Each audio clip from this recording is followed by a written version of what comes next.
Brought to you by PrayLatin.com, makers of prayer cards featuring complete English phonetic renderings of Latin pronunciations. On Monday, Francis issued his decree that appears to protect the FSSP from further recriminations from the responses and requirements of Traditionis Custodes. That day, and the day after, responses from traditional observers of Francis and apologists for the Apostolic Mass came in fast, and I have for you some of the highlights of those responses. None of them are celebratory, as all of the responses point out the ambiguity of the decree Francis issued, and how it does not actually protect the FSSP as advertised. So buckle up, folks, because things are going to keep getting interesting. The initial reactions to Francis's decree regarding the FSSP have been interesting, and one thing seems to keep coming up: ambiguity. Weaponized ambiguity has been the hallmark of this alleged papacy, and his decree contains a few examples of just that, including what I reported on this past Tuesday after the release of the document. But even mainstream Catholic reporting is noticing this. Headline from the Catholic News Agency, quote, FSSP says Pope Francis has issued decree confirming its use of the 1962 liturgical books. If that headline seems oddly worded to you, don't worry. You're not alone. That's a very carefully worded headline, and here's why. Here's the important part from that article. Quote, the FSSP said that Pope Francis signed the decree, issued in Spanish and Latin, on February 11th, the Feast of Our Lady of Lourdes, and the date that the group was solemnly consecrated to the Immaculate Heart of Mary.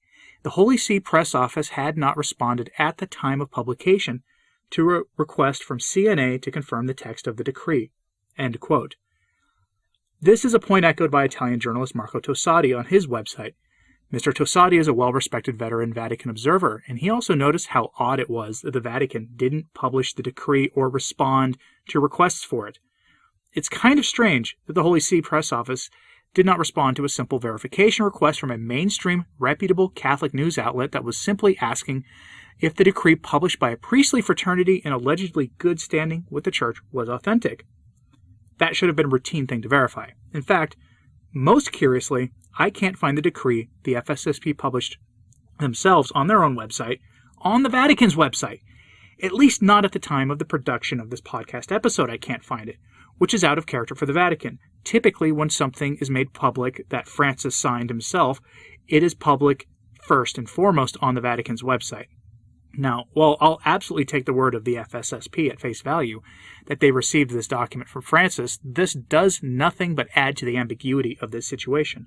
For the time being, we have nothing but the FSSP's word on this being a real decree, and while I'm happy to take their word for it, this is still strange. Dr. Kwasniewski has a few thoughts on this decree. He posted them on his Facebook page, and he makes the overall point that people are mistaken if they think the FSSP is safe, and that the worries about sacred tradition are over. Here is his post in full. Quote, the news is that Pope Francis has confirmed the rights of the FSSP affords temporary relief from our woes. We have been assured that their pastoral ministry will continue as before, and that they will continue to enjoy the use of the old Roman Pontifical. This is especially good news for the seminarians. Nevertheless, we need to bear in mind several points. 1. Pope Francis's message could be rephrased, I hereby condescend to grant you, as a privilege, and by my benign authority, that which you already possess by virtue of particular law and immemorial custom. In other words, he speaks as if the continuing use of the traditional Roman rite is simply a matter of legal positivism.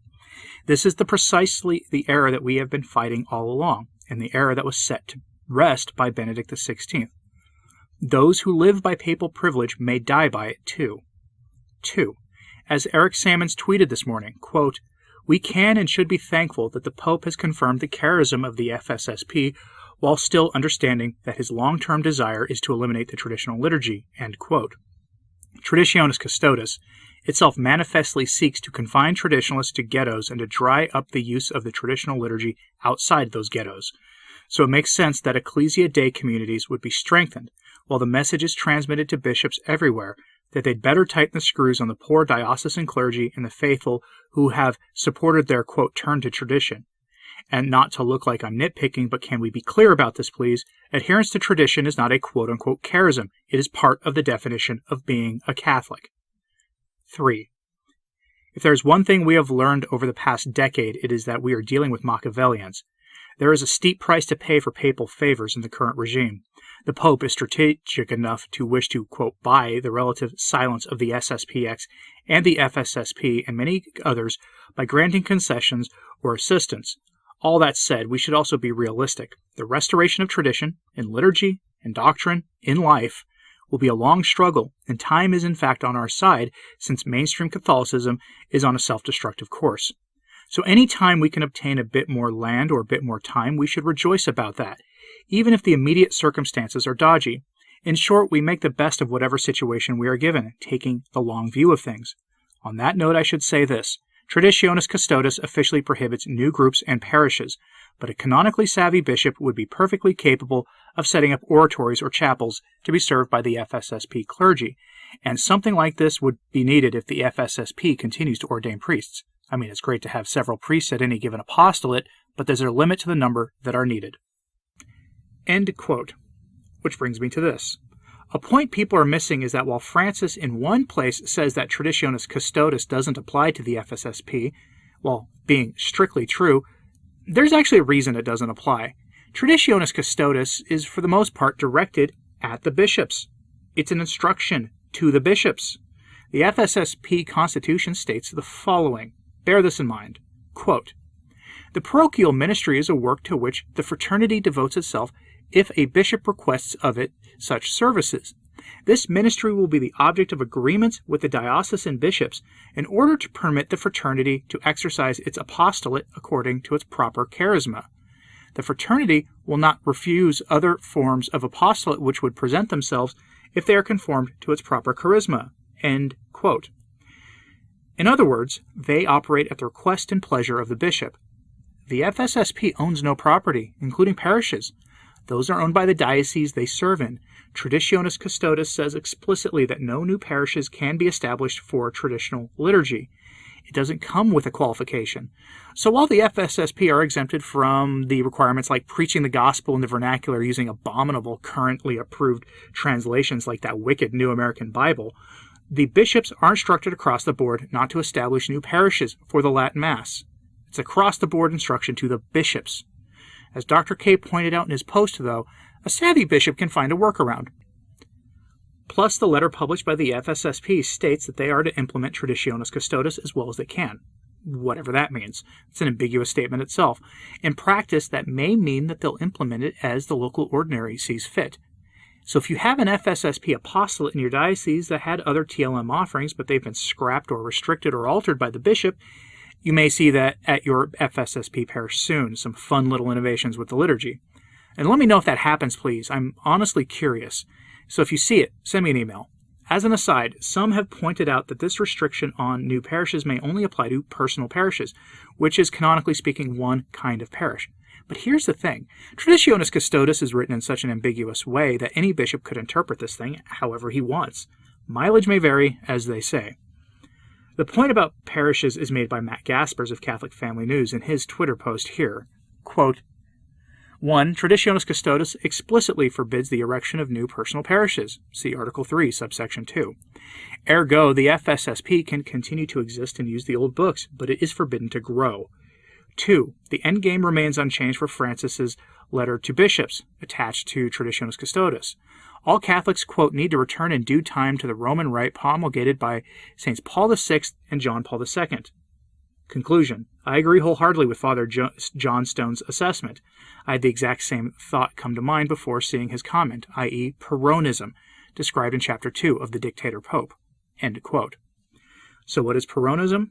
An article from 2018 published by 1 Peter 5 defines Peronism pretty well for our purposes here. Quote, for over 5 years of this pontificate, all of Francis's most prominent lessons and examples have been, by nature, A. cautionary, and B. political. As Henry Sire points out in The Dictator Pope, young Bergoglio was a wildly enthusiastic Peronist. Even the Washington Post corroborates the assumption in an old article. Quote, Peronism attempts to bridge class divides through the combination of a strong authoritative leader, a highly centralized and generous social welfare state, and heavy doses of quasi-religious nationalist sentiment. If we change nationalist to internationalist, does this sound familiar? Remind you of any recent pontificates? The same article in the Washington Post continues, quote, Perón was a classic Latin American strongman, stifling dissent and styling himself as the embodiment of Argentine national pride. Whatever the case about Perón, Pope Francis should be seen as a modified Latin American strongman, stifling dissent but allowing others to style him the embodiment of internationalist pride. End quote. Peronism likes to play off both sides against each other for the purposes of the charismatic leader. This involves throwing crumbs to the side the leader dislikes before then squashing them. It's about power politics and playing the long game. Right now, few are playing the long game with this decree, which is why so many of us are begging people to not stop paying attention to things now, but also because Francis has made it clear in the accompanying letter he sent to the bishops with Traditionis Custodes what the goal is with the Apostolic Mass. From that letter, Francis's own words, which Matt Gaspers himself said, quote, all Catholics need to return in due time to the Roman rite promulgated by Saints Paul VI and John Paul II. End quote. And here's another money quote for you here also from that same letter. Quote, it is up to you, the bishops, to authorize in your churches as local ordinaries the use of the Missale Romanum of 1962, applying the norms of the present motu proprio. It is up to you to proceed in such a way as to return to a unitary form of celebration and to determine case by case the reality of the groups which celebrate with this Missale Romanum. End quote. To return to a unitary form of celebration, meaning a single form of celebration of the liturgy. That hasn't been the norm in the Church in the West, by the way, probably ever. There have always been variations and different uses of the Latin Rite liturgy, including the Dominican Rite, the ancient Carmelite Rite, Sarum Rite, and many others. But his point is clear. The plan is to get everyone into the Novus Ordo. Full stop. Traditionis Custodes may not apply to the FSSP, but that means that they aren't subject to specific strictures about how the Mass is said, at least for now, not the instructions to the bishops. The FSSP serve at the pleasure of the local ordinary, and we need to accept that some bishops will realize this and move against the FSSP. And it probably won't stop there anyway, because if the goal is to smash tradition entirely, then Francis will need to continue to move quickly. He's not getting any younger, folks. The man is 85 years old. A consistent sentiment that I've seen in this is this. Benedict said that all priests have the right to the Apostolic Mass, and Francis was essentially condescending to that right, at least with the FSSP and ex Ecclesia Dei communities. Others have phrased this in the harsher form of, Francis is giving to the FSSP what he has no right to give or to take away. It's also accurate. And this brings me to the final point. There's a lot of rose-colored glasses being worn by some Catholics right now who are hungry for good news, and rather understandably so. But you got to take those glasses off, and here's why. From katholisch.de, a German Catholic news outlet that is very mainstream, we're reminded that in the Archdiocese of Rome, whose bishop is Francis, that a decree was issued restricting the traditional liturgy that expressly included the FSSP. That decree was issued by a cardinal who assists Francis in governing the diocese, and he would never issue something without Francis's approval, not something that important. Quote, does the flood of standardization from Rome, with mutually contradicting and repealing provisions, mean that Pope Francis, with Traditionis Custodes, quote-unquote only, does what Pope Benedict XVI wanted, to prevent the initiated spread of the traditional rite into the secular clergy and into new ritual orders, but wanted to leave the Ecclesia Dei reserve untouched, at best enclose it in a little more closely? This is supported by the fact that the Ecclesia Dei communities are not mentioned in Traditionis Custodes, but the reality is different. The implementation of Traditionis Custodes by various diocesan bishops, including those very close to Francis, speaks a different language. This applies all the more to the decree that implemented Traditionis Custodes in the Diocese of Rome. In this decree, the Society of St. Peter is expressly restricted. There is no question that the Cardinal Vicar, who, by order and in the name of the Pope, directs the Diocese of Rome, would never take such a step without the express direction or approval of the Pope. First of all, the new decree confirms the chaos that Francis is creating, a deliberate chaos. The years of derogatory statements made by the head of the Church about the representatives of tradition are reflected in Traditionis Custodes. The motu proprio represents the logical consequence. On the other hand, it is not credible that the Pope first declared Traditionis Custodes only then, although he had 9 years to find out about the formation of the Society of St. Peter and to show himself impressed by it. The event underscores the erratic behavior of the reigning Pope, which is known from other areas as soon as he speaks to a direct counterpart. In this case, there has been an undeniable benefit to the Society of Peter and the faithful they serve, at least in Rome, one might think. Or not. End quote. And that's the point. Chaos.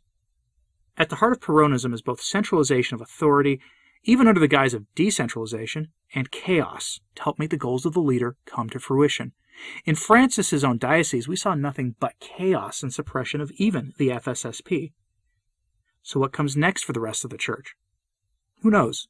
But much of it will be ambiguous, and we'll see some of the worst bishops move against tradition or try to alter the practices of the FSSP, invoking their authority and power. And we'll see what one bishop I reported on already experienced in more cases. Calls from Rome pressuring him to implement Traditionis Custodes fully. Corralling the FSSP is fine for now, because let's be real, folks, that's what's happening here. For the modernists, it's fine because most Catholics who attend traditional masses do it with diocesan priests who are traditionally minded at diocesan parishes, or maybe they're even full-blown traditional Catholics. As such, that is where the main blow against tradition needed to happen in the early phases of ending the Apostolic Mass. Francis said it himself in the letter. The goal is to bring us all back to some mythical unitary form of the liturgy. Believe him when he says that. And what do you think of all this? Do you expect more responses coming, but this time from the likes of Burke and Vigano and any of the other better bishops? Do you think the more rotten of the bishops will make moves against the former Ecclesia Dei groups like I've described? Let me know in the comments, please, and keep praying for the former Ecclesia Dei groups at this time. This isn't over yet. As always, pray for the Church. I'm Anthony Stine. Ave Maria.